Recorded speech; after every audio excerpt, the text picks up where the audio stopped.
Hello everyone, it's Jamal Thomas. Welcome to the Progressive Soapbox.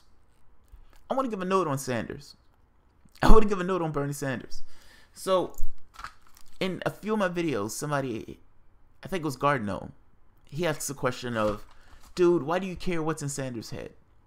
Now, when I was having a conversation with Sane Progressive, that came up, this thing of, where I asked her, point blank, is it possible that this is what's going on in his head?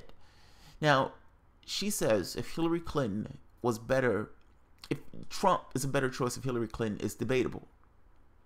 Okay, fair enough. Now, what I want to get at is, if it's debatable, then it's not a moot point what's going on in his head. If that makes sense. Just by virtue of it not being debatable. So if you're saying whether Hillary Clinton was a better choice than Trump, personally I think Trump was a better choice than Clinton. But if you think those two were a better choice, if you think Trump is better, or if Bernie Sanders thought Hillary Clinton was a better choice, he's not crazy if you're going to admit he's debatable. And if that's true, then it's debatable, then we have a conversation. It's not a foregone conclusion one way or the other. Any consideration that you take has to come into some context that, wait a minute, one of the variables in this equation is up for debate. It's not an X. It's not a Y. It's a great probability that we have no clue what is true. She answered it honestly. That's an honest answer. If Sanders is looking at that and thinks the opposite of you, meaning he thinks Hillary Clinton was a better choice over Trump, you can see how if you make that point debatable, then you can't necessarily disavow what he's thinking. You can't. It's impossible. You've just said that a very specific point of, we're factoring this thing up into an equation, and part of the equation is probabilistic. We have no idea what that value was. It is debatable on who was going to be better or worse. Fair enough. Now, you've just given Sanders credibility, whether you realize it or not. You've just given him credibility. Philosophically, honestly, you've just given him credibility. Because it means that any action that he takes based upon that probabilistic thing that you couldn't necessarily nail down as being false, because you said it's just debatable, you have your opinion on it, but you understand that that opinion is just an opinion and it's not necessarily a fact. If that's true, and you have Sanders who's looking at that and recognizing also that's debatable, then it's not a false pretense. You haven't even declared the pretense yourself as being a foregone conclusion, because honestly, you don't know if it's a foregone conclusion. Trump can wake up tomorrow and nuke Finland or something. I don't think he's going to nuke Finland. I'm being hyperbolic. I'm just saying he's a wild card. Now, in this very particular case, then, Sanders looks at the exact same situation. All he knows is working in the party. You've just given him credibility. I need to stress that. Because a lot of the actions that people are taking on is based upon that question. That's the crux of it. That's the bare bones crux of any conversation that you have on this point. Who is worse? And if you're saying, I don't know, or if you're saying, I think I know, but ultimately, I ultimately don't know. That's all you're saying. I err towards a particular side, but no, I don't know. And that guy is saying, I don't know, but I err towards the other side. You can't say he's wrong. That doesn't delegitimize him. In fact, at that point, you can't even say he's a sellout. You can say he's misguided. You can say he's completely wrong. You can say he has his head up his ass. You can say he's a sheepdog. All those things. Fair game. But you can't say the guy's a sellout. If you're giving him that particular premise that you know that you don't necessarily know who's worse, then yes, you can't say those things. He's working from a different context and a different premise than you. He disagrees with you. That's it. He disagrees. There's a difference between disagreeing and being a complete sheepdog. And if you're going to say that the guy, look, I disagree with Sanders. I completely disagree with Sanders. I'm fighting for the integrity of recognizing that his position is a position. And it's not necessarily a crazy position. That's the point I'm getting at. It's like fighting for the integrity of the word at that point. I just don't like him being delegitimized in that way.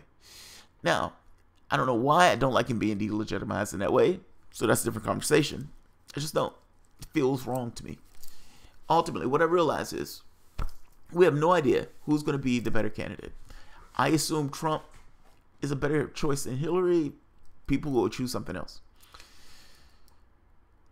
In his head, It's everything that matters. It's everything that matters, whether you realize it or not. Me analyzing what's going on in his head is massively important. You've just given this position credibility by saying that I think he's wrong, but maybe there's a debate there. You're giving this position credibility. In his position, having credibility of I'm going to work in the Democratic Party to try to destroy the Democratic Party from the inside out. You would say that's a crazy idea. That idea doesn't work. That idea has never worked. Fair enough. Fair point. All of those are fair points. But you at the very least have to look at the side he's working from and recognize that in his mind, from his experience, from his reality box, his context, this is the way to do this. You can say he's wrong, but you can't delegitimize him. Because ultimately, he may say the same thing about you.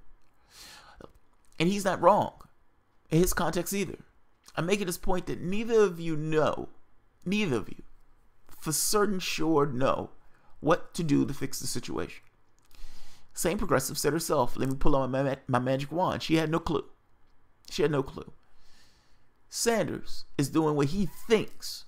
Now, you disagree with him, but he's doing what he thinks.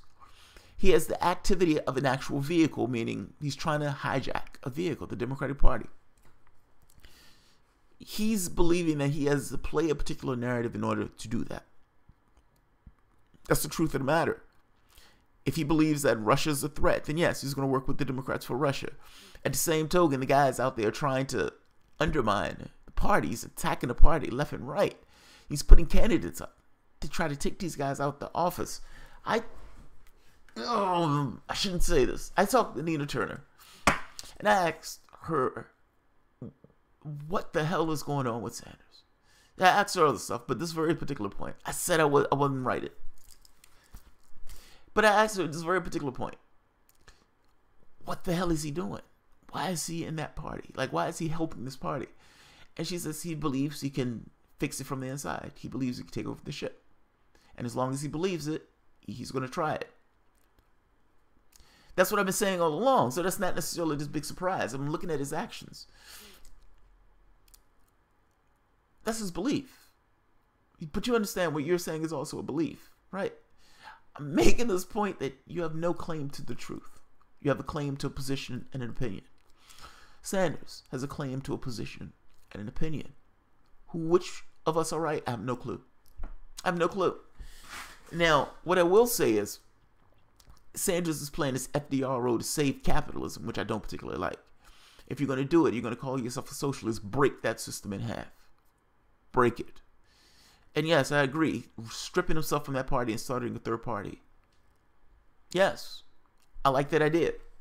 Here's the catch, though, and this is where I deviate from, I think, a lot of some of the other people. I don't know everything that entails. I have no clue. Sanders has been in this thing for, 20, 30, 40 years. Maybe he does. I'm pointing out this idea of doubt. I have no idea. There's no way to be certain one particular plan over another is going to work. Because there's no way to be certain of it, yes, I dig into his head to see what he's thinking, because maybe what he's thinking shines some light on what I'm thinking. I don't have set positions in this way. My position changes depending upon the information that I get. If Sanders is going with a strategy that I can understand and I can say, okay, that makes sense to me, then yeah, I want to know. Which is, yes, I'm going to dig into his head. I'm going to dig into his motives, the things that he's trying to accomplish, the things he's trying to do. He may be doing something that I'm completely, fundamentally missing, that I seem like, oh, right there. I didn't see that. I didn't know that. My point is, doubt, ambiguity, it's not a horrible thing. And it helps to not delegitimize somebody who you're probably going to have to work with at some point. Meaning, recognizing that your position itself is fallible, and that there is no way that you could understand and know each and every aspect of a particular position as it takes place on the ground. You should have doubt. Ambiguity is part of the process. It just is. There's no perfect information. There's no perfect logic. None of those things are true, particularly in physical matter reality. The things you're going to miss. The things you're not going to know. The things on the battlefield that's going to change, that's going to adversely affect the things that you're thinking right now. I'm making this point that because you can't know what it is, it's hard for you to say that what he's saying is completely wrong, and vice versa. And vice versa. I'm saying both of you are existing in the same sandbox. Both of you are functioning on a premise, same premise to some degree. But what I mean by the same premise is all of this spawns out of, is Sanders, is Trump worse than Hillary? That's where all of this spawns. Believe it or not, all of this is coming from that question. The two sides that split and deviated over this is from that question. I think this man is a monster. I think this man is going to do things. I am going to do what I need to do to function with this particular party that I may despise, but I'm going to do what I need to do as opposition, while at the same token attacking the party to which I'm interacting with. That's not crazy to me. I'm sorry, it's not. You may say it's co-opting. Yes, I agree. In that sense, he's sheepdogging people back into the party. But from his perspective, no, that's not crazy. Get in his head. That's my point. I make this point all the time. Get in people's heads. Try to figure out what the hell they're looking, and not get in their heads to attack them. Get in their heads to understand them. Exist and float in that space. Understand who they are. Understand the personality that you're dealing with and the things and the way they see the world. It gives you a very different perspective on yourself. You're seeing yourself through their context. It does help when you're looking at things in that way. Yeah, Guard Dome, I just disagree with you on this. It's one of those things of, yeah, I think you need to be in his head. You have no claim to correctness in your position. I have no claim to correctness in my position, even though I think my position is better and right. And I think he's not going to get anything accomplished in that way. But can I honestly, to God, say I know that for a fact? No. No, there's ambiguity to any process. Sanders could be completely right. He could be completely right. He could be completely right in the sense of this is the best way forward to accomplish our goals. We're not going to accomplish them overnight. We're not going to accomplish them in 4 years, but keep plugging at it. We'll accomplish our goals. He could be right.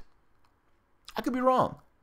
The whole new party thing may fizzle out like it did with Wallace back in FDR's day when he ran as a third-party candidate, and all the support washed away. Washed away. He lost. He lost miserably. So take yourself with a grain of salt, always. And understand that your position is not necessarily the position. It's a position. And it's a position that can be wrong because there's no way for you to understand each and every factor associated with the things that you're trying to accomplish. You could be right. You could be completely wrong. Vice versa can be true. Somewhere in between can be true. You both could be wrong. I don't know the solution. What I am pushing for is this thing of, here's my hypothesis, let's test the hypothesis. Certainly, what we have now is not great. We're living in tragic, terrorizing times. And for some degree, we always have. But it gets worse with the more technology. All I'm saying is, be ambiguous, or at the very least, be willing to understand that all of this stuff is to some degree ambiguous. Do you really need to have a hard, fixed position in that case, where you yourself know that from a cosmic position you are right and those people are completely wrong? And the moment that you realize that, okay, I don't know for certain that I'm wrong, that I'm right, well, then you don't know for certain they're wrong either. Sometimes you do, but sometimes you don't. Sometimes that really is just ambiguity. I'm making the point that the fight against Sanders, even from Sane Progressive, and I love her to death, but her ire against Sanders is based on a false premise. It's based on this false premise that I am correct. I know I'm completely right. And that guy is doing something that's completely wrong. I'm saying she doesn't know that for certain. The fact that she says she can make that point of saying, yes, Trump is worse than Hillary. Or at the very least, she couldn't say that, no, Sanders is not wrong in saying that Hillary Clinton is worse. It's a debate. If it's a debate, then it's a question. If it's a question, then some people are going to have different answers to that question. You can't say that if that's a debate that their answers to that particular question is completely wrong. It may not be, particularly when you guys are in the same sandbox. That's all I'm saying. My position on Sanders, or how I feel about Sanders, I think he's a sheepdog. I hate the fact that he's working with the Democratic Party. I think he should be trying to destroy that particular party, not working with that particular party. I think he should be attacking that party each and every opportunity that he gets, even more than attacking the Democratic Party. I think he should be working with Nick Brana. Hell, do it in secret. Do it in private. Nick should still be coming out here trying to gin up support, and they should be working in the back channels of saying, yes, I'm with you for Draft Sanders, and yes, I am going to strip away from this party, and I'm going to obliterate this party. This is chess. You don't have to tell them what you're doing. Only thing you have to do is just get it accomplished. That's what I would do. And if I was Brana, I would go to each and every state and get each and every Green Party member. I would get each and every socialist democratic group. I would get every union. I would get each and every group that I can think of, that I can find in a phone book. That's a progressive group. The Longshoremen in the West Coast. I'd get AFL-CIO. I'd have everybody talking in back channels. A red wedding. That's what I'm talking about, a red wedding. If you know anything about Game of Thrones, it's a red wedding. Everybody gets murdered and you take power. That's what I would do. I wouldn't even expose it. I would wait until the election terms come around and I would expose all of my support that I have in regards to grassroots. I would strip away from the party, gutting the party at the time where it needs people the most. And I would excoriate both, but particularly the Democrats. Every progressive that felt cheated will support you and back you. And once you have all the support from all those industries that the Democratic Party has scornfully left by themselves, left susceptible to taking over. Obama had the power where he could have passed that Labor Law Act. He didn't do it. He didn't do it. He didn't need to do it because you needed their support. It's the same thing where blacks give so much of their support to the Democratic Party. And because they give such support to the Democratic Party doesn't have to do shit to get that support. Same thing with the unions. Whether you realize it or not, when you've put yourself in this subordinate position where you're so terrified of the other person, that this person who's protecting you, the big brother, he's not really protecting you. He doesn't have to do anything for you, just not be them. That's a problem. Nick Brana, if you really want to do this, I would go to each and every group and I would get each and every group support, and I would not expose that support until election time. That's me. That's what I would do. All right, I'll leave it at that. All right, guys, if you enjoy the content, feel free to share, rate, subscribe, and you can always support the work through Patreon. Thanks.